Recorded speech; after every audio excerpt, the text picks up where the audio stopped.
So in the last session, we have created a business object method.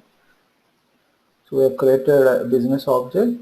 Inside this, I have created a method display order with one parameter as an import parameter sales document number.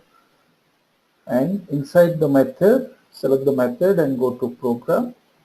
Inside the method, I wrote a logic where the first statement swc underscore get underscore element from the container means I'm fetching the import parameter of the method. By using the sales document number, I am calling a VA03 screen. So this is the simple method I have implemented in the business object. This is the one thing I did, and extra what I did is I created a sales order created event, and we have one key field defined. So these are the three things we have defined inside a business object. Okay, so this is the first step we did, and the second step is we have created a standard task. We go to standard task and we have created JWF star F4. Okay, so I created a standard task where I have mapped the business object method to this task. Here also I created a variable called sales document. So container element, generally will not call here variables, we'll call as container elements. So I created a container element sales document, and I am passing this sales document to my business object method by using binding. So here I map my task container element sales document to the import parameter of the method sales document. Okay, so just I did the binding from task to method. So I am passing sales document number from my standard task to my business object method. Okay, so this is the second step we did inside standard task. Next, when we come to workflow task, after creating the standard task, we need to create workflow task. So first we created a workflow template, and inside the workflow template we have created, I hope, order, yeah, JWF order. So in this case we have did one extra step called triggering events. This triggering event is like a configuration where we are mapping a business object event to the workflow. That means here we are telling the system when to start this workflow. This is the triggering event. So that means this is the event which is going to trigger this workflow template. So whenever this business object event is created, this workflow will start. And also this will be called only when if you activate this one. If you did activation, then only this linkage will be active and the workflow will be triggered. And also here we did one more thing called binding. This binding is from event to workflow. So whoever is triggering the workflow, I am taking event creator. Suppose I am creating a sales order. By the time inside ABAP code, we are triggering a business object event. So there the event creator is whoever is saving the sales document, who is the event creator of the business object. So that person ID I am passing to workflow initiator. That means the same person is starting the workflow also. So I am updating the container element of workflow, the WF initiator. I am mapping these two, and also we have defined a key in a business object, right? So that is the sales document number. So that also I am passing here. So I map these two. Okay. So the next step. So just I did the binding between business object event to workflow template. Also here we have created a container element. So this is SAP. If you look at this one, this container is a workflow template. So this is a container element of workflow container. Okay, so here also I created a sales document and I mapped the key of the business object to this sales document. So now till this, just we have configured the basic settings for activating the workflow to the business object, but we didn't created any workflow template. So now today's class, I'm going to create a workflow template and I'm going to trigger the workflow in different ways. Okay, so I will show you how we can test this one. Okay, so till now it's clear, or do you have any doubts in this part till now which we discussed? So after completing this whole session, you will understand the flow of the data from your order to your workflow and business object. So after completing everything, again I will show you the flow, how the data is flowing from one place to the another place. Create now the workflow template. Here this is the place where we are going to build the workflow template. So click on this workflow builder.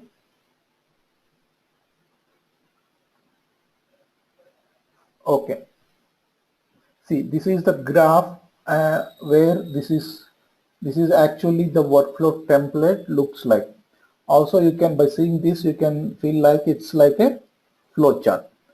So also, if you look at the left hand side, here we have different steps.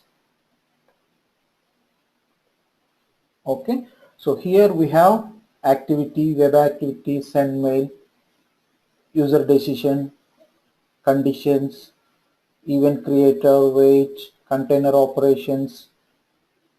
Okay, so we'll use these steps one by one. Okay, and you can understand what is the purpose of each activity, each step.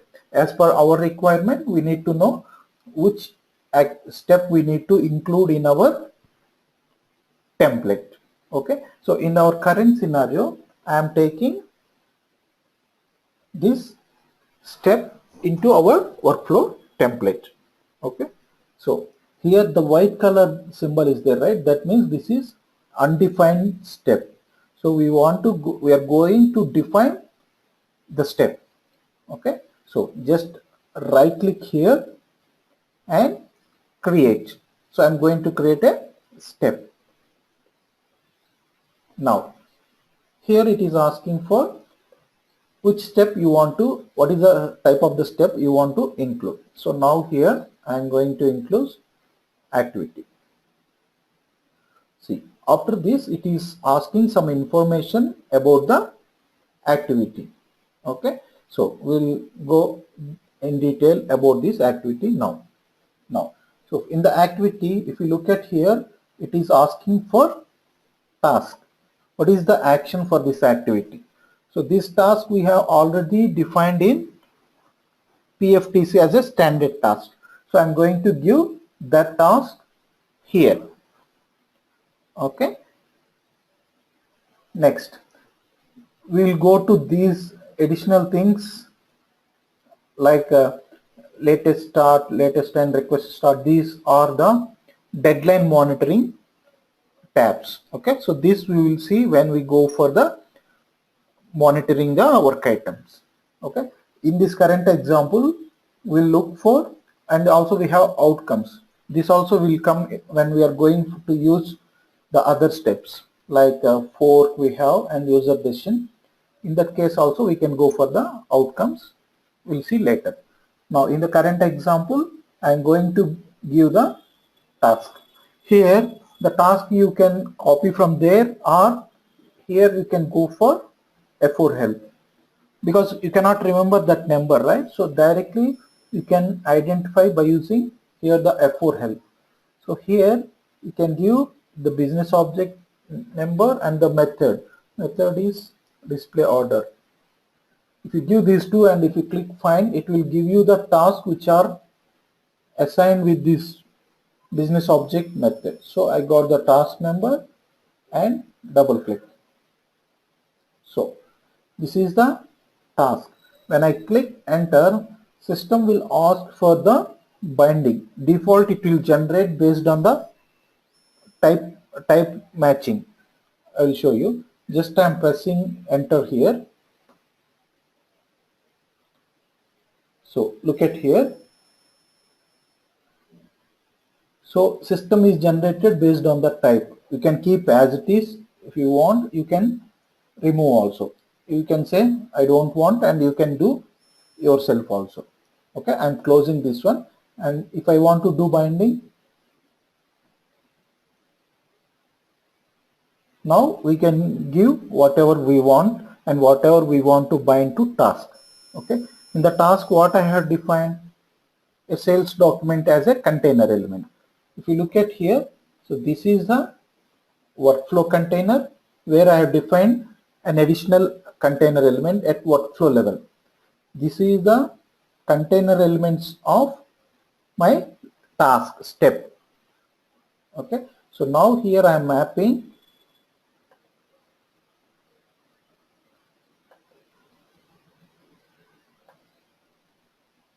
the sales document of workflow to task.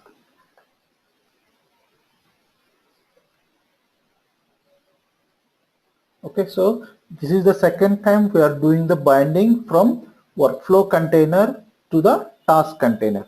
We already did from task container to business object method in the standard task.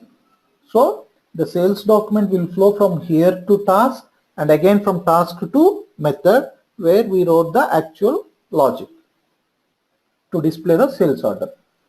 Okay, so now I'm clicking OK. So this is workflow to step. Some cases if you want you can pass from step to workflow also. So this we will see when we go for a detailed level.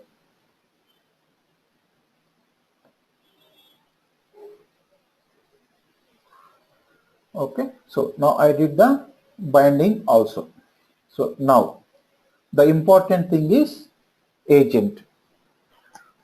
What is meant by agents? Agent is nothing but the person who want to execute, to whom we want to send this work item. Okay, suppose if you take a purchase order approval, so you have to send the work item to the approver, whoever is the responsible for approving, to whom we have to him here we have to send the work item. So he is the actual agent who is going to take the action on the your work item. But in my example, what I am going to do, whoever is created the sales order, to that person I am going to send this work item. So now here to identify these agents, we have a different options to send. Now I'm going to send the work item to the same person who is triggered this event actually. In that case, I'm going to take the same expression. Okay, so here I can give, to take F4, here it is showing what are the things available. If you look at here, we have a workflow initiator to whom we want to send. So this is the container of the workflow. So like this, you can define any variable and you can assign approver to that variable, and that person you can use here. So here I am taking workflow initiator. So this here I am taking agent type as expression and I am giving a variable where in this variable actually it will have the ID of the workflow trigger person. Suppose I am using ECC user 48. So that ID will come to initiator and the work item will go to this person as an agent. I can give as a like this, or here you have one more option, see, like workflow initiator expression. This also will do the same thing.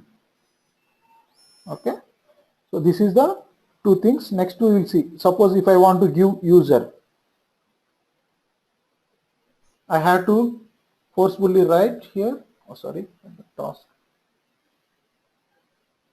Here I have to write ECC USR 48. So here you mentioned user means you have to pass user.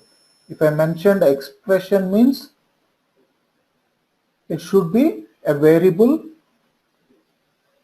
I don't want binding. So here expression means I need to pass a. Okay, so we have done our part. We mentioned what is the action to be done and to whom this work item should go. Okay, and we did the binding. Okay.